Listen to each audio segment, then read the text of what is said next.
अस्सलामुअलैकुम। मैं हूं करामत मुगल और मेरे साथ हैं सईद बलोच साहब, सीनियर जर्नलिस्ट हैं, सुप्रीम कोर्ट कवर करते हैं। सईद बलोच साहब, हमने बात की अदालतों में क्या चल रहा है, हमने बात की पीटीआई के मुकदमात में क्या चल रहा है, अब बात पीटीआई के अंदर क्या चल रहा है। मीडिया ने धूम धड़क्के से चलाना शुरू कर दिया है कि रऊफ हसन वर्सेस शेर अफजल मरवत, अदावतें बढ़ गई हैं, दरारें पड़ गई हैं, पीटीआई में दो धड़े सामने आ गए हैं। एक तो शेर अफजल मरवत साहब का क्या किरदार है पीटीआई को जागने, जगाने में, जिंदा रखने में, लोगों को एक्टिव करने में। रऊफ हसन साहब का क्या किरदार है। रऊफ हसन साहब मीडिया पर आते हैं, इंटरव्यूज देते हैं, पीटीआई का बयानिया जो है ना वो पहुंचाते हैं। ग्राउंड पे असल सूरत हाल कंट्रोल कर रहे हैं शेर अफजल मरवत। इस वक्त लोग जिन्हें अपने कंधों पर बिठा रहे हैं वो हैं शेर अफजल मरवत। दोनों में से रॉन्ग नंबर कौन है, कुछ बातें करेंगे ताकि लोगों को आइडिया हो कि रॉन्ग नंबर कोई है भी कि नहीं। शेर अफजल मरवत ने कहा कि अदम एतमाद करना चाहिए, ये इमरान खान ने कहा है। उसका डिनाइल दे दिया था गौहर साहब ने, लेकिन क्या पीटीआई ने कल किया है कि इमरान खान ने अदम एतमाद का इजहार कर दिया। काजी साहब, सच्चा कौन साबित हुआ? शेर अफजल मरवत।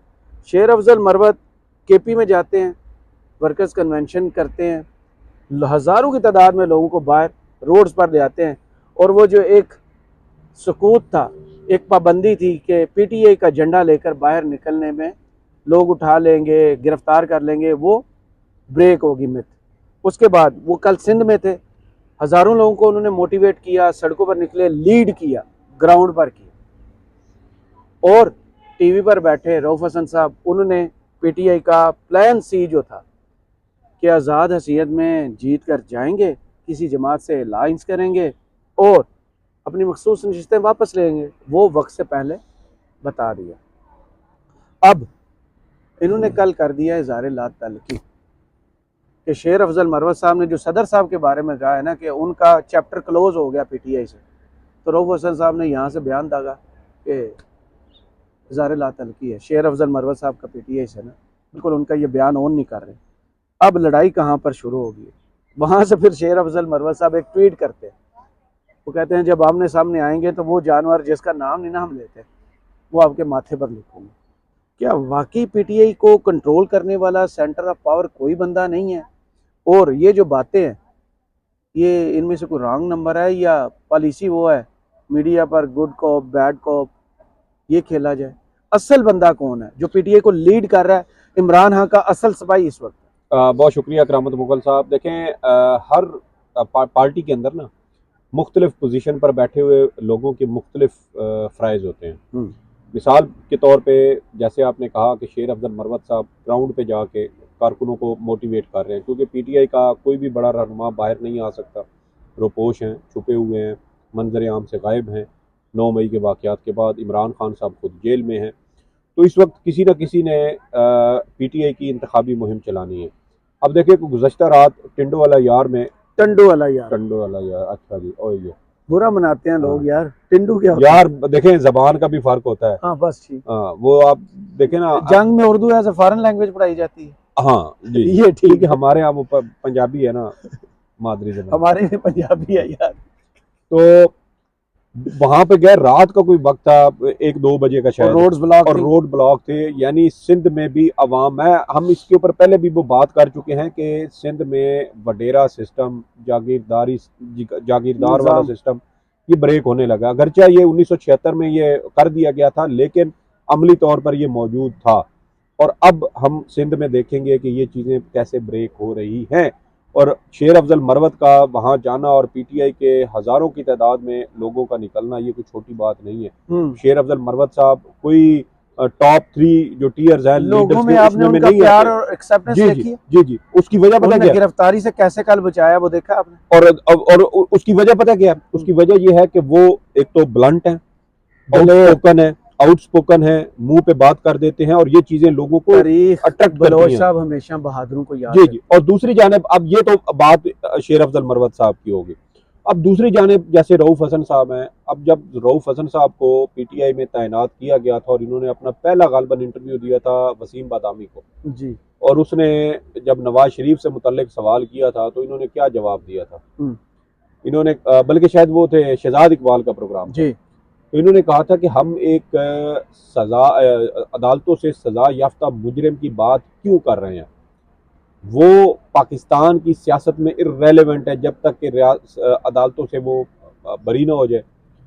तो उन्होंने उस वक्त नवाज शरीफ को, जो पाकिस्तान की सियासत में उसको दोबारा अहमियत उनकी बनाने की कोशिश की जा रही थी, उन्होंने उस वक्त उस एलिमेंट को, उस बयानिए को रोकने की कोशिश की थी। नहीं करते, लेकिन देखिए रॉन्ग नंबर कोई भी मेरे ख्याल में नहीं है। नहीं, वो तो देखिए भाई यार, देखें ये पिछले दिनों जब ये नहीं, उन्होंने इल्जाम लगाया ना, मेरी बात सुन, मेरी बात नहीं, जी जी, ये उन्होंने शेर अफजल मरवत साहब ने इल्जाम लगाया ना कि ये फवाद हसन फवाद के भाई हैं और उसी के एजेंडे पर इस पार्टी में पीटीआई के अंदर काम कर रहे हैं। देखिए वो बात करना मेरे ख्याल में उनको राय का हक है, हो सकता है उनके पास कोई इनसाइड इन्फॉर्मेशन हो ऐसी, लेकिन बाज़ औक़ात ये भी होता है कि नहीं, मीडिया पे आके एक बंदा जो आपका ग्राउंड में काम कर रहा है, इन हालात में जब कोई झंडा लेके बाहर नहीं निकल सकता, वो बंदा जुर्रत का मुजाहरा कर रहा है, लोगों में जा रहा है, लोगों को पैगाम पहुंचा रहा है इमरान खान का, और आप सिर्फ क्या उसे कहते हैं, एयर कंडीशन स्टूडियोज में बैठ के बात करने वाले। एयर कंडीशन स्टूडियो पे बैठ के भी पार्टी का दिफा करना ये एक बहुत अच्छी बात है, लेकिन उस बंदे को डीमोरलाइज और उस पर इल्जामात क्यों? वाई? मुझे उसकी लॉजिक नहीं समझ आई। लॉजिक इस वजह से भी होती है, आप देखें कि लॉजिक होती है इसमें। हाँ बिल्कुल होती है। मैं एक बंदा जो लड़ने गया है, आप पीछे से उसकी गन छीन ले, मोराल नहीं, गन छीनने वाली बात नहीं होती। गन छीनने वाली मेरी बात सुने ना। अब हमने कल रात को भी इसके ऊपर बात की थी कि जब शेर अफजल मरवत ने चीफ जस्टिस पर अदम एतमाद के हवाले से बयान दिया था, कोई तकरीबन 10 दिन या 15 दिन पहले, तो उस वक्त भी ये कहीं ना कहीं सोच पीटीआई के अंदर मौजूद थी, लेकिन उस वक्त लीगल टीम शायद मसलियत का शिकार हो गई, या उन्होंने उस वक्त वो बोझ उठाने की उनके अंदर वो हिम्मत नहीं पैदा हुई। लेकिन ये चीज़ें, इसका मतलब है कि उस वक्त भी डिस्कस हुई थी, और हमने कल भी कहा था कि उसने सदर पाकिस्तान के बारे में जो बयान दिया है, वो तो यार सितंबर के महीने में पीटीआई ने अपनी जो दरखास्त सुप्रीम कोर्ट में दायर की थी 90 रोज में इंतखाबात करवाने के लिए, उसके अंदर उन्होंने अपने प्रेसिडेंट को, अपने सदर को खुद चार्जशीट किया, और सिर्फ चार्जशीट किसका किया है? वो भी आर्टिकल 6 का, कि आइन की जो खिलाफ वर्जी है उसके ऊपर सदर को अस्तस्ना हासिल नहीं है। सदर को अस्तस्ना अगर हासिल है तो वो सिर्फ क्रिमिनल और सिविल जो मुकदमात है उसके अंदर हासिल है, कॉन्स्टिट्यूशनल मैटर्स में नहीं है। तो ये तो खुद पीटीआई ने, जो इमरान खान की, तो फिर शेर अफजल मरवत ठीक है, मैं ये कह रहा हूं, पॉइंट ठीक हो गए। देखिए ठीक, अदम एतमाद वाला भी हो गया, सदर वाला भी हो गया, ऐसे ही है।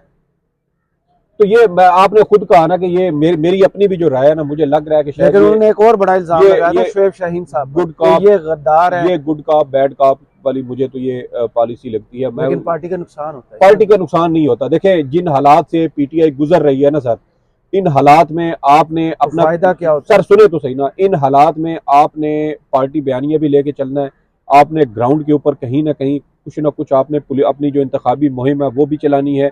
बहुत सारे ऐसे इश्यूज हैं यार, कितनी एक स्पेस है पीटीआई के पास। आप खुद कह रहे हैं कि झंडा लेके निकल नहीं सकते, किसने जुर्रत तो फिर यही बात है ना। देखिए आपने एक बंदे को ड्यूटी असाइन की है, वो है शेर अफजल मरवत साहब के, वो आपने ये काम करना है। वो केपी में गए, वो पंजाब में गए, वो उसके बाद आप बलूचिस्तान गए, वो सिंध में। तो इसका मतलब ये है कि वो ग्राउंड पे जाके कुछ ना कुछ वो पॉलिटिकल बैकग्राउंड है उनका। नहीं, पॉलिटिकल बैकग्राउंड जरूरी नहीं होता कि एक बंदा रखता हो। मैं सवाल सुन लेना सर, नवाज शरीफ जैसा पॉलिटिकल बैकग्राउंड रखने वाला वजीर आजम 3 बार रहा और नाकाम हो गया। उनका पॉलिटिकल बैकग्राउंड नहीं है, लेकिन पॉलिटिक्स करके दिखा रहे, ग्राउंड में जाके करा रहे।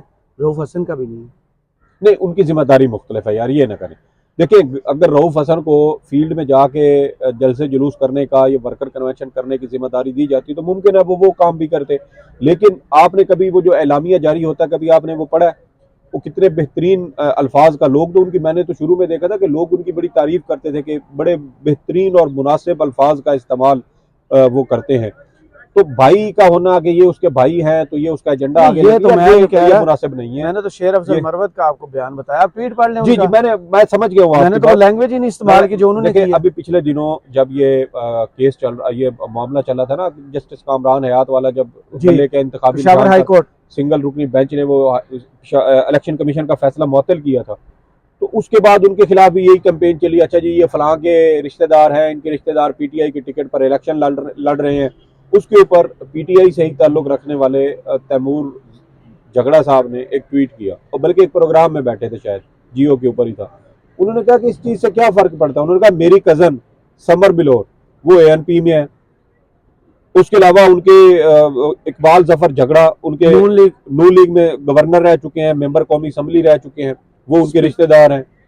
उसके अलावा और उनके बहुत सारे जो दीगर रिश्तेदार हैं वो ANP और इस तरह दीगर सियासी जमातों के अंदर हैं, पीपल्स पार्टी में भी गालबन एक दो है। तो उन्होंने कहा तो इसका क्या मतलब है कि मैं फिर PTI के साथ अपनी जो मेरी पॉलिटिकल पार्टी है मैं उसके साथ वफादार नहीं हूँ। तो ये कोई चीज़ नहीं होती। दो भाई हैं, एक उस सियासी जमात के साथ है, एक उसके, उन दोनों का हक बनता है। फवाद हसन, क्या फवाद हसन, क्या फवाद हसन फवाद पर भी ये इल्जाम लग सकता है कि वो PTI के लिए किसी न किसी जगह पे किसी एजेंडे पे काम कर रहे हैं? तो फिर ये इल्जाम लगाया। मैं वैसे कह रहा हूँ, मुझे नहीं, आपको नहीं कर रहा, मैं जनरल बात कर रहा हूँ कि यार इस साइड पे इल्जाम क्यों लग रहा है? फिर इल्जाम तो उस साइड पे भी लगना चाहिए। तो जहाँ नुकसान हो रहा होगा वहाँ नहीं, नुकसान देखें, नुकसान वहाँ तो कोई नुकसान नहीं, वहाँ तो फायदा ही फायदा है। देखें इस वक्त PTI को वो क्या कहते हैं कि डूबते को तिनके का सहारा होता है। PTI जिन हालात का मुकाबला, यार आपका चीफ जस्टिस, ये पीछे दरवाजा छोटा सा नजर आ रहा है हमारी वीडियो में, वो ये इस अदालत के जो बासी है ना, वो ये बात तस्लीम करने को तैयार नहीं है कि PTI को लेवल प्लेइंग फील्ड नहीं मिल रही। अच्छा, वो इस बयान को, इस मौकिफ को रद्द कर चुके हैं। वो कहते हैं कि इलेक्शन कमीशन का तमाम सियासी जमातों को वो लेवल प्लेइंग फील्ड दे रहा है। जज साहब जागी थी, उन्होंने तो कहा है कि इलेक्शन कमीशन नहीं प्रोवाइड कर रहा। वो उनको छोड़े ना, फिर उनको क्यों छोड़े? वो भी तो इसीलिए साबिक चीफ जस्टिस उमर अता बंदयाल कहते थे कि सुप्रीम कोर्ट में सिर्फ सीनियरिटी की बुनियाद पर जज नहीं आने चाहिए, जो जितना सीनियर होता है आगे आ जाता है। सीनियरिटी की बुनियाद पर नहीं आने चाहिए, कॉम्पिटेंट लोग हों, काबिलियत उनकी देखी जाए, उनकी दीगर खूबियों को देखा जाए। सिर्फ सीनियरिटी, अब आप सीनियरिटी की बुनियाद पर लेके आई हैं और 2 दिन में लेके आई हैं, मतलब लेके आए हैं सुप्रीम कोर्ट में। जजेस की बात कर रहा हूँ यार, एक तो आप हर चीज अपने ऊपर ले जाते हैं, तो ये बल्ले तेरे कॉन्फिडेंस। तो ये देखेंगे वो सीनियर थी, पहले सीनियर थे सेंट हाई कोर्ट के चीफ जस्टिस, वो रिटायर हो गए, तो उनके बाद ये थी, इनको यहाँ पे लेके आए जी ये सीनियर है। तो वो सीनियर जज साहब आई हैं, उनको 2 दिन पहले उन्होंने मुकदमा सुना, मामला छेड़ दिया। उन्होंने 2 दिन पहले मुकदमा सुना, 2 दिन मुकदमा सुनने के बाद 1 दिन इतवार का आया, उससे अगले रोज कहती है अच्छा इलेक्शन कमीशन फेयर क्यों नहीं कर रहा, दीगर सियासी जमातों के पीछे क्यों नहीं जा रहा। तो यार मतलब आप कैसे ये कर लेते हैं? क्या आप वाकई ज़हनी, आपके वो याददाश्त का कोई मसला है? कुछ कहता, कोई याददाश्त का मसला है या यार 19 घंटे केस की समाअत करें, 2 दिन मुसलसल 3 टोटल बंदे बैठे हुए हैं और वो जिरा कर रहे हैं, सवालात कर रहे हैं, और 2 दिन बाद आपको पता चले यार ये election commission level playing field क्यों नहीं फराहम कर, क्यों नहीं फराहम? तो ये मुझे बताया ना, फिर कहाँ गई आपकी सीनियरिटी? ऐसे सीनियर जज को आप सुप्रीम कोर्ट में लाकर क्या करेंगे कि जिसको 2 दिन में अपना लिखा हुआ फैसला ही याद ना हो और उसको ना पता हो कि मैंने क्या लिखा नहीं था ना यार, आप ही ने बताया था कि यार ना लिखा हो, फर्ज करें तो जो भी लिखता है तो जजेस फैसला पढ़ते हैं पहले साइन करने से पहले कि इसके अंदर कोई गलती, खामी, कमी, कोताही तो नहीं है। वो तमाम जज, अगर बेंच में 5 जज हैं तो 5 जजेस को वो फैसला जाता है, वो उसको पढ़ते हैं, पढ़ के अगर वो उससे मुत्तफिक हों तब दस्तखत करते हैं। कोई उसमें तब्दीली करानी हो तो फिर वो अपनी तजवीज देते हैं, वो दोबारा वो चीजें डिसेंडिंग नोट्स आते हैं, इजाफी नोट्स आते हैं, ये सारी चीजें करने। तो ये जज साहबा वल्लाह आलम। और दूसरा बात हम कर रहे थे PTI वाली, और आप इधर उधर नहीं आप लेके आए थे, आप लेके गए, अब रिकॉर्ड मौजूद है।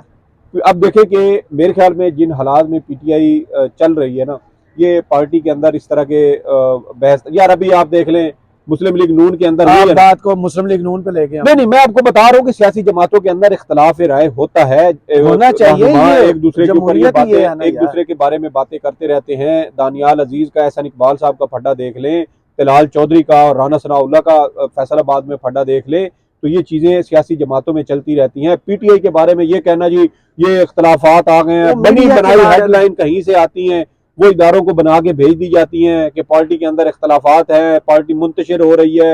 ये अफवाहें जो है ना, ये किसी के दिल की ख्वाहिश होती है और वो ख्वाहिश खबर बना के फिर आगे फैलाई जाती है ताकि उनकी ख्वाहिशात की तकमील हो सके। तो मेरा नहीं ख्याल कि PTI को किसी किस्म का कोई, उनके असल में खूबी क्या है PTI की कि वो इस क्राइसिस में तितर बितर होने की बजाय यूं हो गए, हाँ इकट्ठे हुए हैं एक ही जगह पे, हम मार खा रहे हैं, बेशक पड़ रही है लेकिन एक ही जगह पे।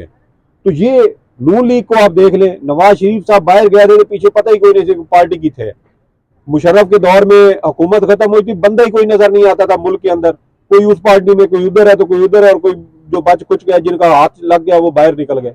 तो यहाँ तो एक मम्मी डैडी बर्गर बच्चों का ताना खाने वाली सियासी जमात ने वो मज़ामत दिखाई है जो आज तक पाकिस्तान की सियासी तारीख में हमें तो नहीं मिलती। हाँ, पार्टीशन से पीछे आप चले जाएं तो अंग्रेजों से जिन्होंने मारे खाई हो तो वो उनकी कहानियां मुख्तलिफ हो बिल्कुल सकती हैं। सही, बहुत शुक्रिया सईद बलोच साहब, आपके तजिए का कमेंट्स बॉक्स में ज़रूर बताइएगा। वीडियो आपको कैसी लगी, इजाज़त दीजिए, अल्लाह हाफ़िज़।